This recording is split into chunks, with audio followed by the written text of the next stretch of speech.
Now, at what age should you be treated as an adult if you commit a crime? It's a question giving different answers around the world. And in New York, there are calls to raise the age because there's concern that too many teenagers are ending up in prison, particularly young African Americans. Governor Andrew Cuomo is calling for change. Kizzy Cox has been finding out more from New York. I definitely remember feeling nervous, afraid, because, it was definitely a lot different from the juvenile setting.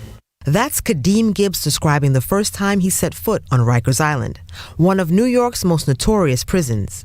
He was just 16 at the time. I wasn't prepared for that level of violence and viciousness and chaos. To see 25 or 30 kids viciously assaulting one other kid, and to watch the officers who's supposed to intervene and mediate this violence watch, oftentimes in fear for their own safety so they don't interfere. Kadeem's experience isn't unusual, says Beth Powers, an advocate for raising the age and a director at the Children's Defense Fund.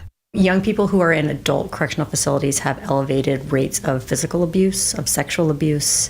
They have heightened risk of suicide. And overall, an adult correctional setting lacks the age-appropriate interventions that are proven effective with young people with court involvement.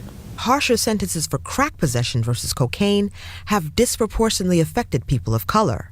Today, the vast majority of teens imprisoned in New York are Black or Latino, convicted of nonviolent offenses. In the good old days, they'd rip him out of that seat so fast. Criminal justice reform activists are concerned that President Trump's administration will do little to reverse this trend. I am the law and order candidate.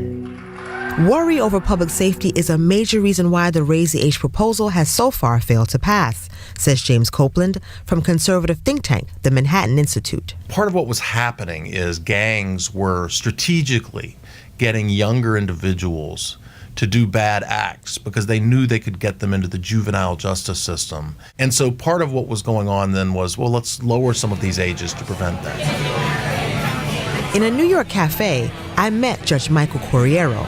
He heard juvenile cases in New York City for decades and saw how adult prisons serve more as a revolving door than a deterrent to future imprisonment.